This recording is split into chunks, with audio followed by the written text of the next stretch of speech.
Your time has expired. Senator Back. Yeah, thanks, Deputy Chair. And I'm very, very keen to contribute to this debate. And can I start out by saying that my interest is in the education of children across the nation. In 2011, I instigated, with the authority of the Senate, a select committee inquiry into teaching and learning in Australia. On that committee, of course, was Senator Marshall, Senator Penny Wright, Senator Mackenzie, and we gave a lot of consideration. This was at the time Gonski was being examined, and it wasn't an inquiry into the high-level Gonski macro. It was why aren't teachers teaching and why aren't children learning? And we did a lot of good work in terms of selection of people going into teacher training, quality of teacher training programs, the amount of practicum that they had in there, whether they were class ready, because we learnt that more than 50% of new teachers weren't, what the levels of mentoring was, what the involvement of parents was from the youngest age, and of course professional development, teachers who were being asked to teach out of their level of expertise, etc. Discipline was an incredibly important position. At the same time, we looked, in fact, we visited China and we met with them in Beijing and Shanghai and Chengdu. And of course, I'm familiar with the situation in Singapore and Finland. And in each of those three jurisdictions, of course, student discipline in classrooms is not an issue because the children are disciplined and the teachers teach. What was very interesting, of course, at that time was that whilst money is important, we've doubled the expenditure of funds in our education system, and yet our standards have gone down. And I said to them in Shanghai, well, maybe it's the nature of the comparator that's being used. You know, this international comparator that's being used. And they said, well, it was developed in Melbourne, so if you're not happy with it, go back and have a look at it yourselves. So I put on the record, Acting Chair, that I have a vital interest in the education of all children in this country, but also too, if I can just comment on the government funding sector, I've got no difficulty with the amendments as I've seen them in the legislation, because under the Constitution the teaching of children in government schools is a state responsibility, and if indeed the minister is going to move to a commonality over time where the federal government contributes 20% and the states contribute 80%, and I can see that in the amendments there's provisions to make sure, whether it be government school support or private school support, that the state and territory governments must continue to commit at least to that level. I applaud that. I do now want to go to discussions relating to the Catholic education system, about which I have most experience, but also too in my time in this place I've been particularly interested in the independent school system and their contribution. But I was 9 years on the Catholic Education Commission in the mid-80s to the mid-90s.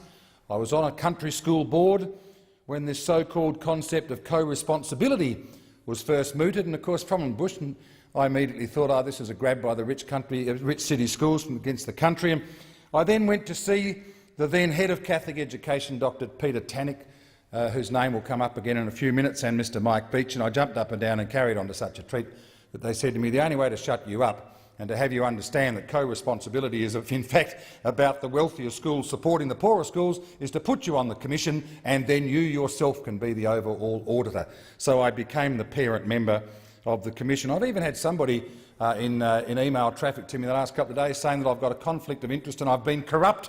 So just how a parent member of a commission who's there in a total voluntary capacity can be corrupt, I don't know. But what I did come to learn, of course, was that the co-responsibility concept and the funding became critical. I then moved to the board of Santa Maria College, where both my wife and daughter had been at school. I was about to say old girls, but of course Senator Moore knows very well you would never call them old girls, you'd call them past students. Why I had to go onto the Santa Maria board and not Linda, I'll never know. But anyhow, there were only 3 schools that didn't come on board initially. One was Aquinas College, a Christian Brothers college where I had been at school. The other one was Santa Maria, on which I was on the board, and the third was John the 23rd, which had been St Louis, the Jesuits and the Lorettos. And I guess I had a little bit of an influence in those colleges coming on board. And what's been very, very interesting over time is that it has been the absolute strength, and I can speak with a lot of authority about Western Australia. I can't speak much, although I have engaged in this process, as others know, in terms of the Senate inquiry, and I made it my business to spend a lot of time recently with the South Australians to understand it. There's a couple of points I want people who might be listening to this conversation this evening to understand. I understand my good colleague Senator Hinch the other day said I ought to get on my bike and leave because the only funding that ever should come from governments is to government schools. Well, I just want to comment on that. The first point I want to make is, and maybe the independents are included in this, the cost of educating a child in a Catholic school in Australia is 90% of that of educating a child in a government school, 90%. Remember that. The second point is that the Catholic system enjoys, as a benefit from the Commonwealth, and it's vitally important, about the cost of the teachers' salaries. That's about the contribution that the Commonwealth pays in Catholic schools. But it's the parents through fees and the co-responsibility system that actually meets the balance of those costs, the cost of running the school, the day-to-day costs, the water, the electricity, the maintenance, and all those other costs are met by parents' fees. And the next point I want to make is that where a child in a government school walks into a school, a new school, that has been totally funded by the taxpayers of Australia, of whom many are the parents of Catholic children, and remembering that 30% of children in Catholic schools are not Catholic. So that school, that government school, has been fully funded by governments, whether it's state or federal. By contrast, 95% of the capital cost of building Catholic schools in this country are paid for by the parents. So, Senator Hinch, if that's what you did say through you, Deputy Acting Chair, if that's what you did say, be very pleased, Senator Hinch, that Catholic parents and independent parents are paying up, because for everyone who's in a Catholic or an independent school, that capital cost of building the school, that extra 10% of the cost of running the child and educating the child has been met by that Catholic or independent parent, on top of paying their taxes. And when you think about the passion of it, some of those schools, St Benedict's in Applecross, where my children went to school, it's only last year that the last of the classrooms that were built by the fathers in the 1950s, the parents, under the direction of a builder, Cyril Wilde, it was only last year that those last buildings were knocked down and replaced. So when I talk about a bit of passion, I remember as a kid in Bunbury, bottle drives. I remember planting the lawn on the oval at the Maris Brothers in Bunbury on Saturdays and Sundays on our hands and knees. We weren't praying, Minister, and we weren't getting any indulgences from upstairs, but I can tell you, if we wanted an oval, we planted that oval. So I just want to make the point that that's how critically important all this is. Co-responsibility supports poorer schools. You've heard these allegations, oh, it's just a grab by the rich schools against the poor schools. In my state, under the current system-weighted average, every child in a Catholic school has a grading of 103, and more than 50% of the funding supporting kids below the 103 comes from the kids above the 103. Just a couple of small things. Karratha. Rental in Karratha went to $2,400 a week. Now, when it came to the state school, state government just paid for the extra rent support. When it came to the Catholic school, how do you keep the teachers in the schools in Karratha? The co-responsibility fund pays for it. Roxby in South Australia, they had to provide a home for the principal. It cost them $1 million. Could they go back to government and say, look, it's cost us $1 million? In South Australia, when electricity costs and water costs went up in recent times, the state schools, of course, got supported. The Catholic education system pays for the middle. In north of WA in the Kimberley, in the Northern Territory, as Senator McCarthy would know, and in North Queensland, there are many smaller communities where the only school in those communities is the Catholic school. Close it, there isn't one. And who's got the challenge then? And I make the other point, if I may, Acting Chair, and that is that choice in Australia has always been an element. Choice has always been an element.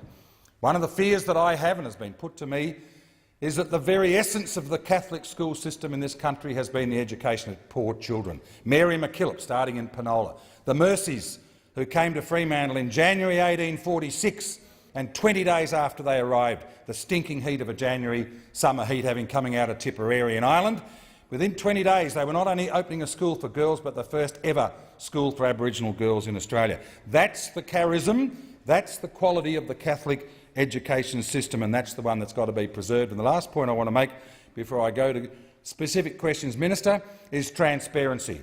We in this place as lawmakers need to know that every last dollar of taxpayers' money has been accounted for and has been spent on the purpose for which, quite rightly, the taxpayers of Australia have given. And I just want to make the point very, very strongly that that is an element that must continue. I now want to come to the concept of the system-weighted average, because it is the case, as you all know publicly, I've jumped up and down, and I've said at least for 1 year, please continue that. And I'll tell you why.